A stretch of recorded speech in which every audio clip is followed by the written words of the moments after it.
I'm Noelle Starry, and welcome to New Jersey's Catch of the Day. I'm standing here at the South Jetty at the end of the Manasquan River, where the Manasquan River meets the Atlantic Ocean.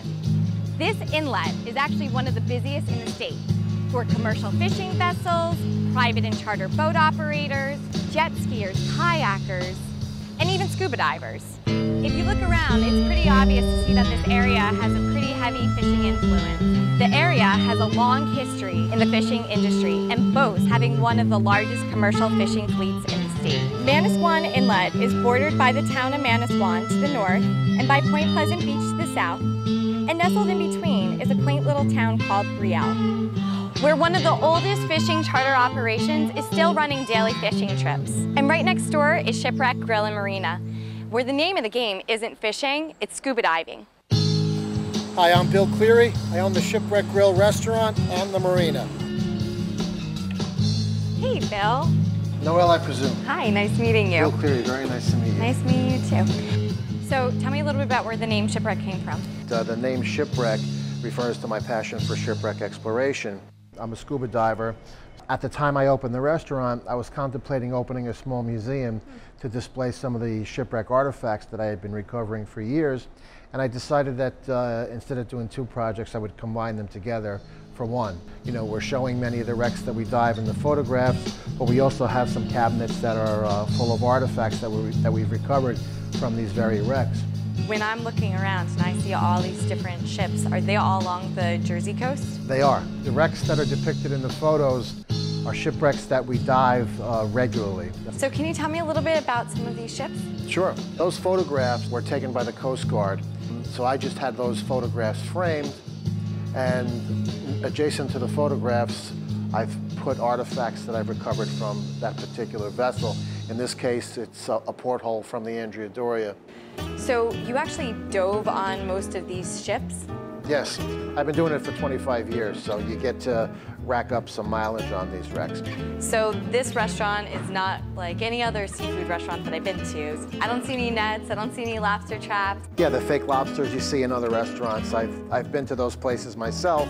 You've got portholes. And I decided when I opened this place, any artifact displayed in this restaurant would be an artifact that was recovered either by myself or fellow divers from the shipwrecks off New Jersey. So you mentioned about some of the artifacts that you had in some cabinets. Can we go check them out? Sure can. This is great.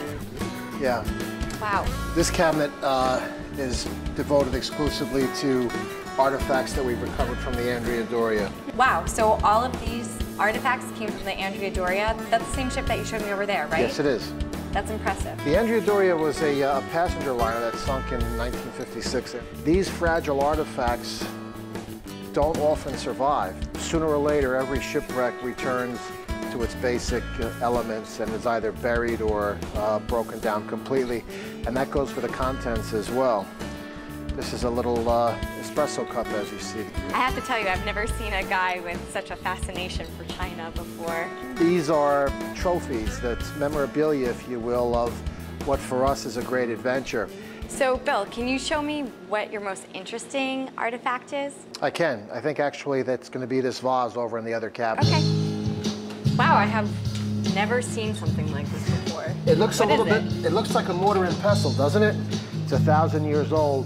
Even though it's a cooking vessel, we didn't find it in the galley. We found it in the area where the passengers' belongings were stored. And we came to learn later on that it's a family heirloom. These were passed down from generation to generation and kept even when more modern cooking methods became prevalent in the 1800s. Wow, that's really interesting. Very cool. So all this food just makes me a little bit hungry. When I came in, one of the things that I noticed was right in the middle of the restaurant. The lobster tank? Bingo. Wow. These are great. They're fresh. They just came in this morning. Are these actually Maine lobsters? Let me show you one. What people call the Maine lobster is actually the American lobster. They're popularly referred to as Maine lobsters because they're very prolific up there, but these guys can be caught from North Carolina all the way up through Canada. So where did this lobster actually come from? Most likely from a local fisherman right here off the Jersey shore.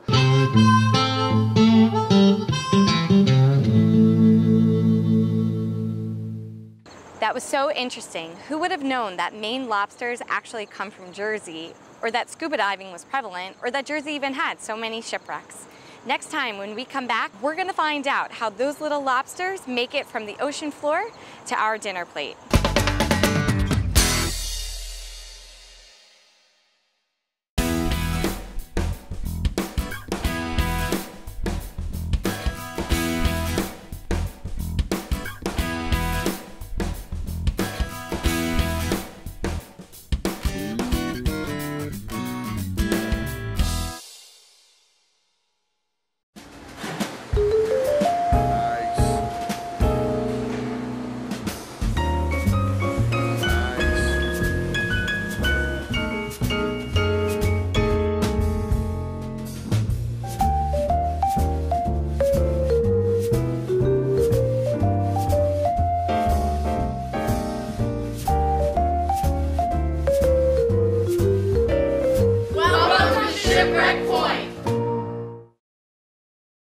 I was born in Portugal. Came to this country, I was 18 years old, so it's been a long time. Over 32 years.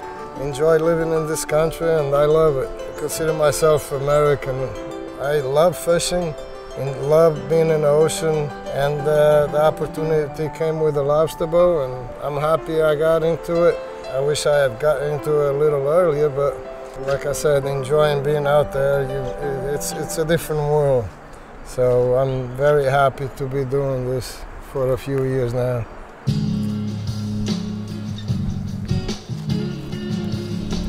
Hi.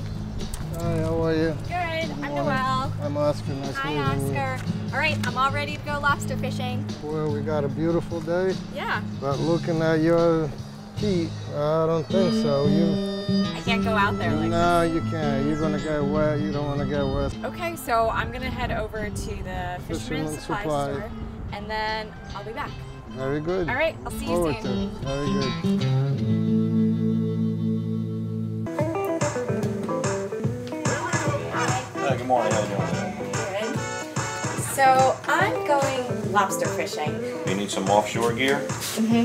Okay, well, we'll start with boots. Those aren't going to cut it. Go. Let's step over here.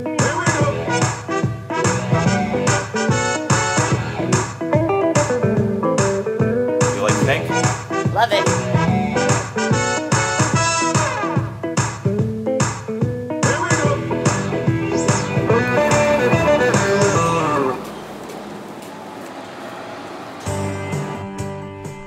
All right, Oscar, how Now do looks I look? like you're ready. You're ready.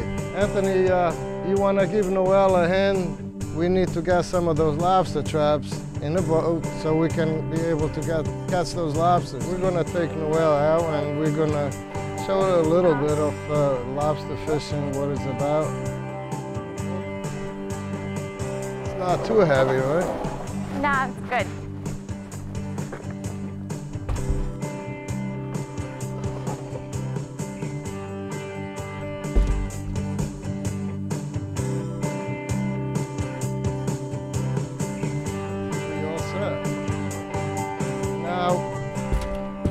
We are ready, got the bait on the boat.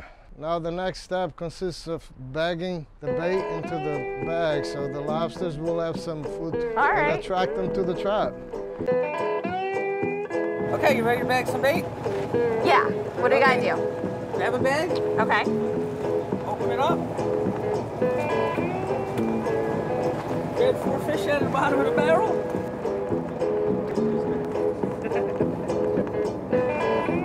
Okay, now where's it go? Goes in the barrel. They gotta do that whole entire thing. Hey Bruce, what's going on? How you doing, Oscar? This is Noelle. Noelle's gonna go for Hey Bruce, how are a you? lobster How are you, Noelle? fishing trip with us. So That's great. Noelle, Bruce works also in the boat, so Okay. You'll learn a You lot. look like you got the real deal. I've got the starter version. Oh, that'll work All fine. right, I'm ready.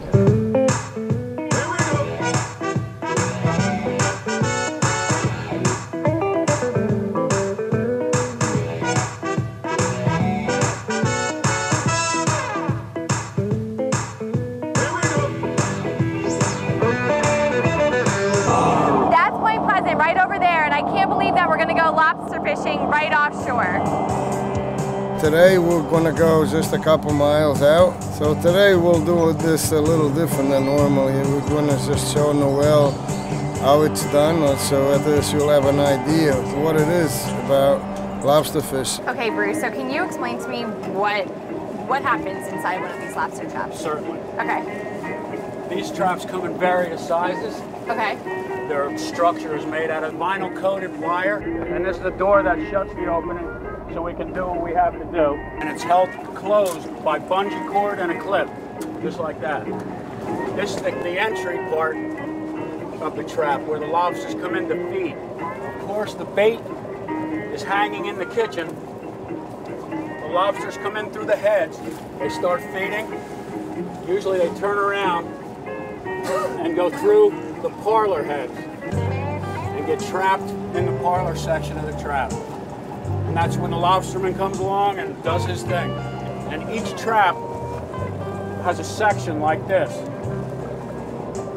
It's very important. It's called an escape vent so that smaller lobsters and other species can get out of a 2-inch opening. And each escape vent has a rust-away clip so that if the trap gets lost off your lines, these clips will rust away. This section will open up so they can't escape. And that's basically your trap in a nutshell. Thanks, Bruce. You're welcome. We're at the point that we got the bait ready, so we're on the way start getting ready to set the pots. So we threw the buoy line. One of the guys throws the first pot out. And as the first one goes, automatically we'll pull the next one will pull the one after, and so on until we get to the last pot.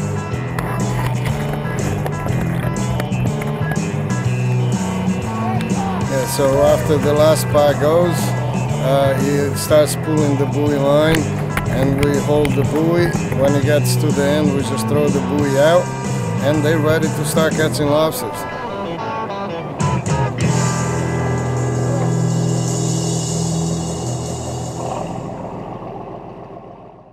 Ready to go pull some pots? I think so. What do we got to do? Go grab the buoy. She's gonna do it right now. Okay. What do I do? And now it's time to start pulling the pots out.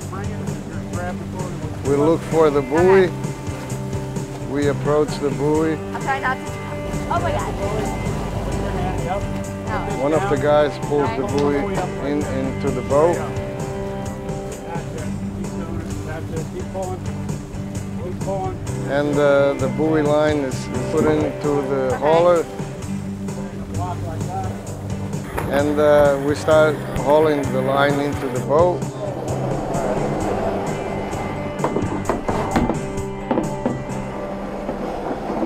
We got some lobster here. So what do we do? Yeah. Grab that, pull it out. Now swing the door open. That's it. When it gets to the first pot, we remove the lobster or fish or whatever it's in there, clean it up, and remove the old bait and install a new bait with fresh bunker. Then after that's done, we'll take the pot to the back of the boat, put them one next to the other, get them set. So when we finish hauling all the pots, we'll start with the process of releasing them back into the ocean. And then we go back and repeat the same thing over and over.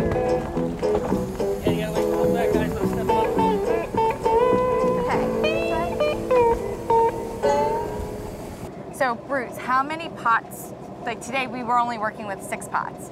How many pots do you guys typically work with in a day?